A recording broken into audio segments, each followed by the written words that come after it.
Hello mga Adakrab! So for today's video ay continuation journey ito ng birthday celebration ng aking inaanak na si Ralph Caleb Digno. At ito na yung part 2 ng aming paglalakbay papunta sa Calaca, Batangas. So ito na nga at nandito na kami sa drop-off point po namin at ito na nga ay sa loob na kami ng sasakyan kung saan ay nakita na kami ng aming sundo. So bago nga kami umalis ay nagpagasolina muna kami nang sa gayon ay hindi kami tumirik sa daan. So mula rito ay babagtasin na namin ang daan papunta mismo sa Calaca, Batangas.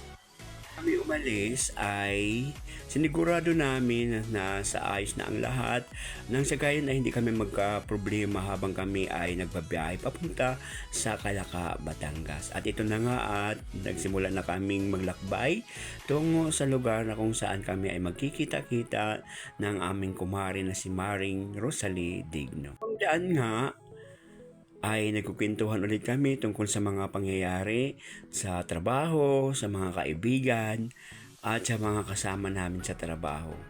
Lalo-lalo na yung aming pinag-uusapan ay mga school-related na issues and concern.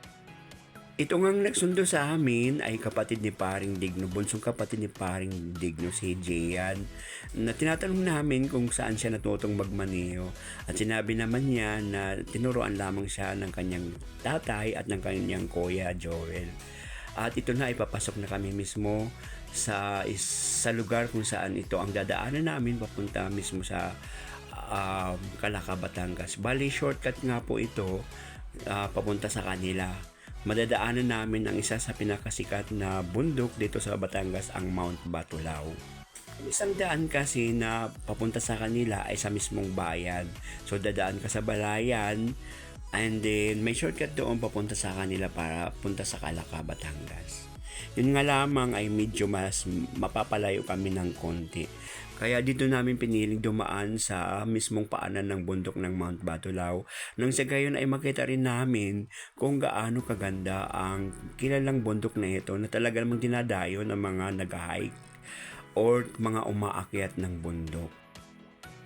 Habang daan nga ay marami din kaming napagkukwentuhan at kung ano-ano ang mga napag-uusapan namin.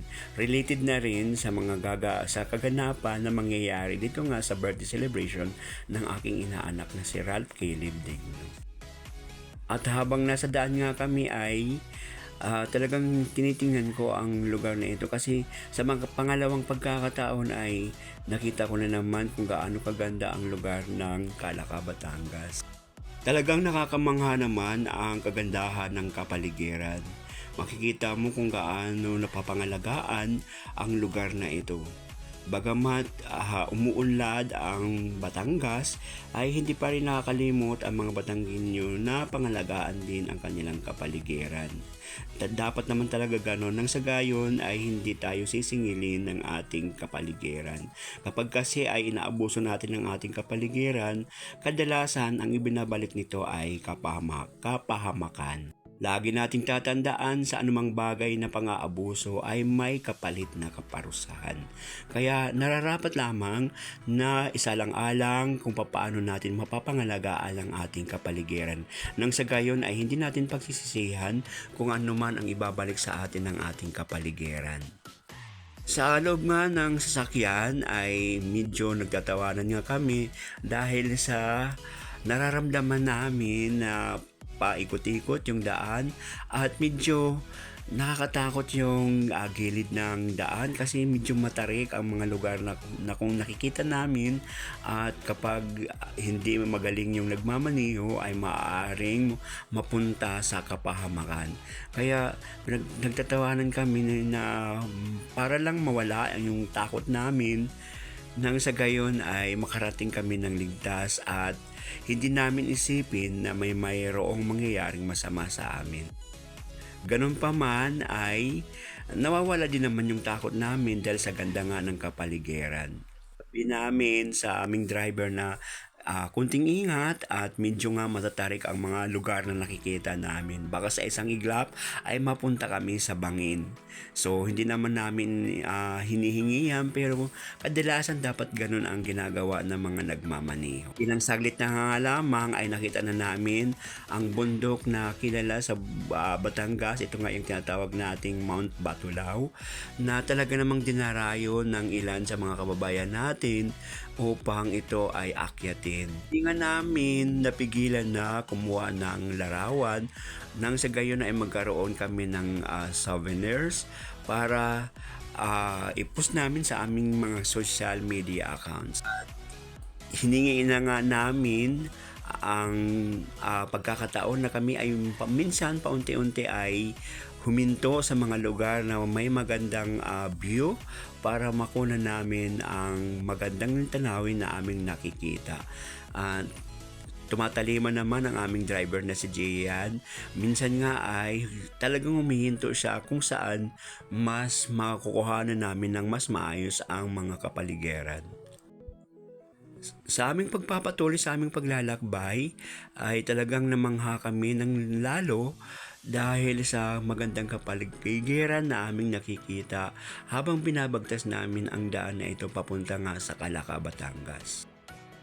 Marami pa kaming mga bagay na napagkwentuhan sa loob ng sasakyan habang binabagtas namin ang lugar na ito papunta sa Calaca, Batangas. At paminsan-minsan ay hindi namin napipigilan na mamangha sa aming nakikita. Kaya may mga pagkakataon na humihinto talaga kami para kunan ng larawan ang mga kapaligiran na aming nakikita. So talaga namang nakakamangha ang lugar na ito, lalo na nang mapadaan kami sa isang magandang spot kung saan makikita namin or makukuhanan namin ng mas maayos ang Mount Batulao. At sa ilang saglit ay kami ay muli na namang pinagpatuloy ang aming paglalakbay para makakarating naman kami ng maayos sa lugar na pupuntahan namin. At minsan ay huminto pa rin kami para kuhanan nga ng pictures o mga larawan ang Mount Batulao.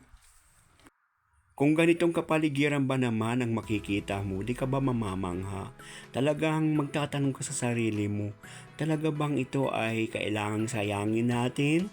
Kailangan ba natin itong hindi pahalagahan? Ang mga ganitong klase ng kapaligiran ay dapat na talaga nating pinapahalagahan. At isinasaalang-alang na ang kapaligiran din ay isang magandang investment, lalo-lalo na sa isang pamayanan. Kaya makikita mo talaga kung gaano pinag-iigi ng mga Batanggenyo ang lugar na ito. Ito ay masasabi natin na pinupuntahan ng mga turista.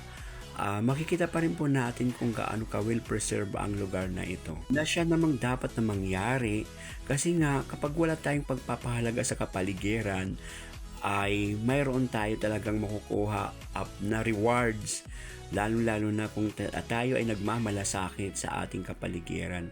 Pero kapag hindi natin pinagmamalasakitan ang kapaligiran, at the end, tayo rin po ang magsasuffer. So, dapat bilang isang tao na mayroong kakayahan na mag-isip ng tama at mali, ay dapat tayo ang nangunguna na mapangalagaan natin ang ating kapaligiran. Kumbaga kapag inaalagaan natin ang ating kapaligiran, hindi naman din tayo nito pababayaan. So in the long run, kapag pinapahalagaan natin ang ating kapaligiran, mayroon itong rewards na tayong makukuha. At ilang saglit na nga lamang ay narating na namin ang bahay ng aking kumari na si Maring Rosalie. At nakita ko rin ang magbe-birthday. Yan po ang aking inaanak na si Ralph Caleb Digno. So nandito na kami sa Barangay Kahil, Calaca, Batangas, at makikita nyo na napaka-typical na probinsya talaga ang lugar na aking kumari na si Maring Rosalie Digno. At ayan na nga, at papasok na kami sa mismong bahay nila at masasabi ko na welcome back kasi pag ilang beses ko nang nakarating dito sa kanilang lugar. At iyon ay pumasok na nga kami at nakita ko ng aking kumari na si Ma'am Rosalie Digno. At kami nga ay nagtatawanan dahil Sa wakas ay muli akong nakabalik sa lugar na ito. At ayun naman, at nakikita nyo kung gaano na karami ang mga pagkain na inihahanda sa kanilang lugar. At bilang bahagi nga ng aming gagawin, at ito nga ay gumagawa na kami ng buko salad. So doon lamang talaga magaling ang aking mga kasama sa